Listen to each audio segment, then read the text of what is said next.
Hello and welcome. You're watching NDTV. I'm Gargi Rawat. Our top story, a day before the Rajya Sabha elections, both Congress and BJP are keeping a close watch on their MLAs, especially in Rajasthan and Haryana, where close contests are expected. Haryana Congress legislators flew from Raipur, where they had been sequestered, to Delhi, while colleagues in Rajasthan took an aircraft from Udaipur to Jaipur. In Karnataka as well, JDS had moved MLAs to a hotel in Bengaluru's Whitefield.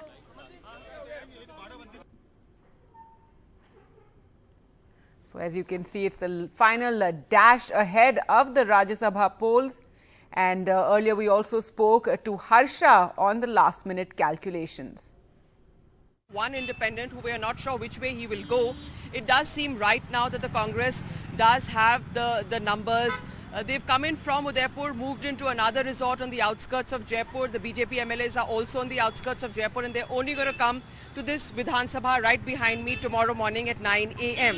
But yes, Subhash Chandra did make some startling disclosures, and he claimed that some of the eight votes that he requires will come from 4 from other parties and independents, and 8 MLAs, he said, will cross-vote.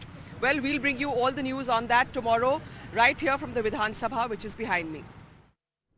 And resort politics in play in Maharashtra as well, where the state government got a huge setback after a court rejected bail for 2 arrested leaders, Nawab Malik and Deshmukh, whose votes were critical in the Rajya Sabha election. So it reports. That's right. That is a very close fight between the Shiv Sena as well as the BJP candidate if we talk about the 6th seat. Now to win that seat, 42 votes are required. As of now, BJP along with its allies has 29 votes. The MVA allies has 27 votes. But in this 27 votes, the 2 votes which were included was of Anil Deshmukh and Nawab Malik. If we'll have to remove that 2 votes, so as of now they have 25 votes with them, whereas the BJP has 29 votes with them. The required votes is 42, which means the BJP needs 13 more votes. At the same time, the MVA alliance needs 17 more votes. Now, this is where the smaller parties as well as the independent MLAs will be required. And that's the reason since the last few days we have been seeing, be it Chief Minister Uddhav Thackeray himself or be it Devendra Fadnavis. Both of them are meeting the MLAs. And in Haryana, there are 2 seats that are at stake and there are 3 candidates. NDTV's Ghazali reports. There is no information as of now that where are the Congress MLAs. What we are hearing is that Congress MLAs of Haryana will stay overnight in Delhi, and maybe by road from Delhi to Haryana they will directly reach to the assembly for the Rajya Sabha elections. As far as the arithmetic is concerned, BJP needs 31 seats to have 31 votes for have 1 Rajya Sabha candidate. So they are comfortably placed because they have 40 MLAs in the assembly alongside with 10 JJP MLAs, which is its alliance partner. As far as Congress is concerned, Congress also has 31 MLAs in the assembly and they need 30 seats. So 30 votes. So even Congress is comfortably placed, or Mr. Makan's candidature is also comfortably placed in Haryana. But the entry of Kartikeya Sharma, that has disturbed the equation for Congress, because there are independent MLAs, there are MLAs who are supporting the BJP, JJP alliance. Those independent MLAs as well as the MLAs of JJP, they have said that they will support Mr. Sharma. And now Mr. Sharma's relationship, father's relationship with old Congress leaders is something which Mr. Sharma is banking on, that maybe some dissident Congress MLAs will vote for him tomorrow in the Rajya Sabha polls. And in fact, you can see those visuals of the Congress MLAs there from Haryana arriving at the Delhi airport. So ahead of the Rajya Sabha polls, all the MLAs now being flown home, meetings also taking place, mock tests as well for polling tomorrow.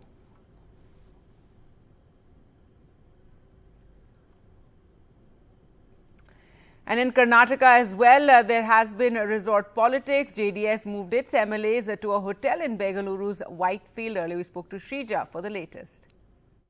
Well, as far as the political charge environment in Karnataka is concerned, definitely there's going to be always drama. And when we're talking about drama, it's resort politics. This time again, it's no different, because we have seen, over the past few days, we have seen how especially that Congress and the JDS here, they wanted to join hands together to defeat the BJP here. But if you're talking about really the 4 seats and 6 candidates in the fray, they at least need 45 votes for a winning candidature that we're talking about. result. So in the 224-seat assembly here in Karnataka, BJP has 121, whereas the Congress has 70 and the JDS has 32. So which means we are hearing that BJP can easily win at least about 2 seats, whereas Congress will win at least about 1 seat. But the 4th seat seems to be very crucial because we see both the JDS and the Congress, while they have to be joining hands together to which they want to defeat a BJP, we see that there is strife and differences amongst themselves. Now that is something for which they will have to arrive at consensus before putting up a very strong fight before the BJP. But right now we see everything is falling in place for the BJP at the moment. It is going to be a very close fight right now. Even H.D. Kumaraswamy, just a day before the Rajya Sabha polls, he went on to state that, while he needed the Congress to support him, the Congress has betrayed the JDS. And elections to choose the next president of India will be held on the 18th of July. The Election Commission announced in a press conference, and the counting, if there is a need, will be held on the 21st. The new president will take oath on July 25th, and the big question is whether BJP's candidate will have an easy win. Notification would be on 15th June, that is Wednesday. Last date for making the nomination would be 29th June, that is Wednesday. The date for scrutiny of nominations would be 30th June, that is Thursday. Last date for withdrawal of candidature would be Saturday, that is 2nd of July 2022. And date on which a poll shall, if necessary, be taken is 18th of July 2022, that happens to be Monday. Thereafter, we collect all the ballot boxes and bring it back to Delhi. And date on which counting, if required, shall be taken and result declared, that would be 21/7/2022. So the race to Raisina, announcement has been made by the Election Commission. Polling is going to take place on the 18th of July, if required. Suppose if there is no competition, then there is no scope for any election. And the result, if required, is going to be on the 21st of July. Now, voting is going to take place on the basis of electoral college, which is there's a complicated math to it. But for the layman, what you have to understand is that the total number of MPs in this country are 776, and the value of their vote is 5,43,200. This is the electoral college. The total MLAs eligible for voting are 4,033, and the value of their vote is 5,43,231. So, in effect, a total electoral college of 10,86,431 will be deployed to basically elect the next president. Now, the BJP, according to the preliminary math that has been done, has over 48%, just a little under 50% of this electoral college, given their strength all over the country in Vidhan Sabhas as well as Lok Sabha and Rajya Sabha. Now, the BJP may need help of NDA allies and like-minded parties the same way they took help in 2017 to elect Mr. Ramnath Kovind. Now, elections are not along party lines. Remember, this is not about BJP, JDU. This time around, in fact, that is always the case. Elections are not going to be on party lines, which means MPs, MLAs are free to vote for whoever they want or ally with whichever person they want. No party can issue any whip for these elections, which means you can't force an MP or an MLA that you have to vote for this particular candidate only. A special pen is going to be provided for the voting.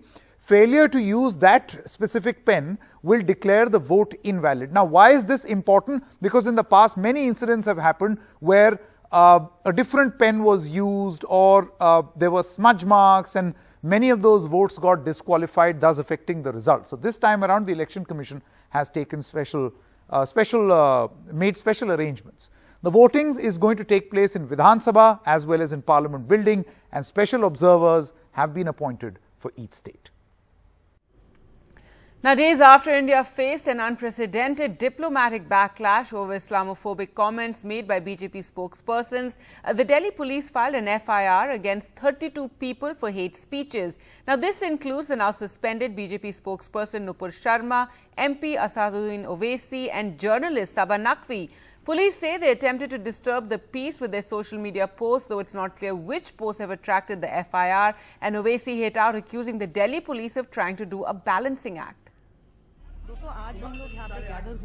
Amid continued international and local outrage over insulting comments about the Prophet, the Delhi police have booked former BJP spokesperson Nupur Sharma and Naveen Kumar Jindal for hate speeches. The police have invoked strict sections of the IPC against Sharma and Jindal, who have already faced party action. IPC section 153, wantonly giving provocation with intent to cause riot. IPC section 295, injuring or defiling place of worship with intent to insult the religion of any class. IPC section 505, publishing or circulating any statement, rumor or report with intent to incite, or which is likely to incite any class or community of persons to commit any offence against any other class or community. But along with the controversial BJP leaders, the police have also filed an FIR against over 30 individuals, including journalist Sabha Naqvi and AIMIM chief Asaduddin Owaisi for attempt to disturb peace with their social media post. The others included in the FIR are controversial Yati Narsinganand of the Dharam Sansad fame and Hindu Mahasabha leader Sadhvi Shakun Pandey, apart from several social media users. The police action of putting journalist Sabha Naqvi and Member of Parliament Asaduddin Owaisi on same pedestal with a serial hate speech offender like Yati Narsinganand in the FIR has raised eyebrows over the intention of Delhi police. The Hyderabad MP, after being named in the FIR, also questioned the intention of Delhi police in a detailed 11-point response. Owaisi also accused the Delhi police of attempting a balancing act and questioned the discrepancies in police action for not specifying the crimes in the FIR. Meanwhile, the Delhi police also detained around 15 supporters of AIMIM who protested at Jantar Mantar, demanding action against Nupur Sharma for her hate speech on live television.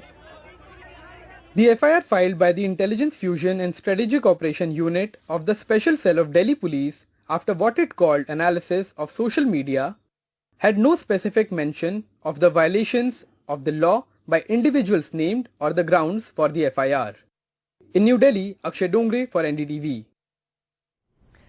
Now, in the middle of the massive diplomatic row over comments on Prophet Muhammad by members of the BJP, Iran appears to have changed its version of its foreign minister's meeting with the National Security Advisor Ajit Doval in Delhi by pulling down an earlier press statement that claimed the NSA had promised strict action for those who had made those comments. The External Affairs Ministry spokesperson earlier said that the Prophet remarks was never raised in discussions with the foreign minister.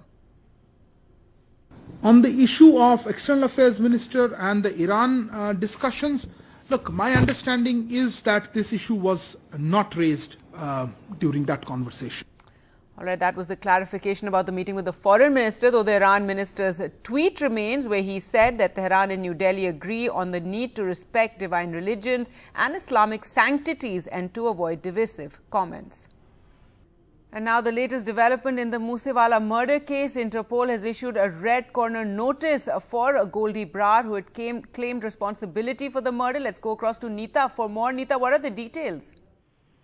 Gagi, you know, the CBI had written to Interpol regarding two cases against Moosewala. The first case pertains to an FIR, a shootout rather, which had taken place in Faridkot. The shootout occurred on November 22, 2020. In October 2021, a Punjab court had issued an arrest warrant against Goldy Brar, and Punjab police had filed a case in November 2021. The second case was relating to a murder of Gurlai, which was reported on February 18, 2021. Again, the charge sheet was filed. Now, CBI had written to Interpol regarding these two cases. Now we understand that Interpol has issued a RCN against this Goldy Brar, but against which case, that is still not clear, but the RCN has been issued. That's what we are being told. In fact, the Interpol website also says that Interpol has issued a red corner notice against Satinderjeet Singh alias Goldy Brar. And you know what is important, the information that we're getting from the CBI sources also, that he has claimed responsibility for killing Sidhu Moosewala, but this RCN has been issued in which case, that the CBI is yet to clarify. Gagi? All right. Thanks so much, Neeta, for joining us with those latest developments. A day after RBI changed rates, as expected, loans have become more expensive. 5 banks have hiked lending rates. Here's a report. Your EMIs go up as at least 5 banks have raised their benchmark lending rates by 50 basis points, exactly in line with the RBI's 50 basis point rate hike. Banks' interest rates are based on RBI's repo rate, and that is why we can see this hike. If you have or are planning to get a home loan, auto loan or any other loan, you will have to shell out more money for your loan EMIs. ICICI Bank has raised its interest rate to 8.6% by 50 basis points. Bank of Baroda's rate is hiked to 7.4%. Punjab National Bank has taken its rate to 7.4%. Bank of India to 7.75%, while Central Bank of India has taken its rate to 7.75%. Now, this was how banks reacted to RBI's repo rate hike. Let's now look at how the markets reacted. Markets were positive and in fact ended their 4-day streak today. This as the rate hike by the Reserve Bank of India was on lines expected by investors, so there wasn't much shock. Markets in fact gained over 0.7%. Sensex gained 427 points to end at 55,320, while Nifty was up by 121 points to end at 16,478. Now, energy stocks led this surge, while the worst losers were metal stocks. So definitely a good day for all stock market investors, but some bad news for all those with bank loans. Back to you. And Eurozone interest rates are set to rise for the first time in 11 years. The Governing Council concluded that those conditions have been satisfied.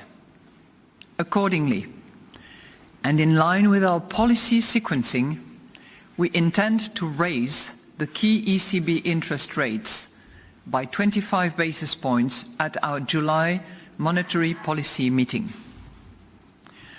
Looking further ahead, we expect to raise the key ECB interest rates again in September. The calibration of this rate increase will depend on the updated medium-term inflation outlook. If the medium-term inflation outlook persists or deteriorates, a larger increment will be appropriate at our September meeting. News now from the United States, and after the Texas school mass shooting, some action by the U.S. House of Representatives at last on gun control. The House has passed new gun reforms. What will that mean? Parmeshwar Bawa reports.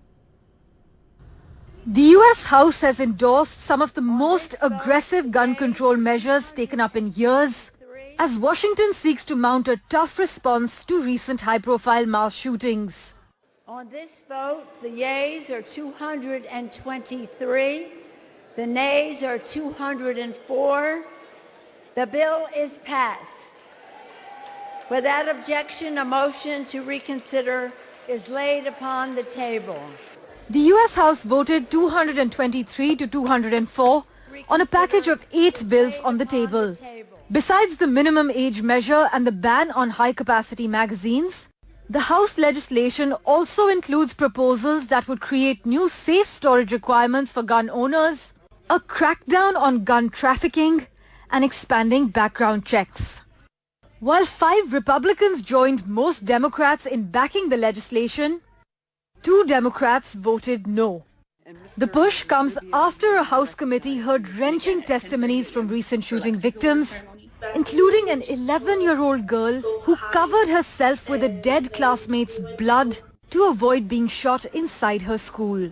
There's a door between our classrooms, and he went through there and shot my teacher and told my teacher goodnight and shot her in the head. And then he shot some of my classmates and the whiteboard.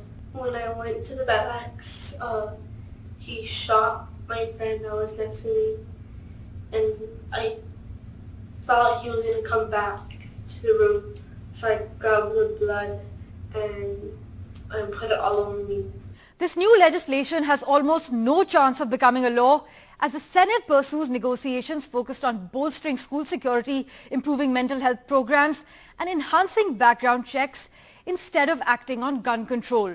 But the House bill does allow Democratic lawmakers a chance to frame for voters in November where they stand on policies that polls show are widely supported. Parmeshwar Bava for NDTV.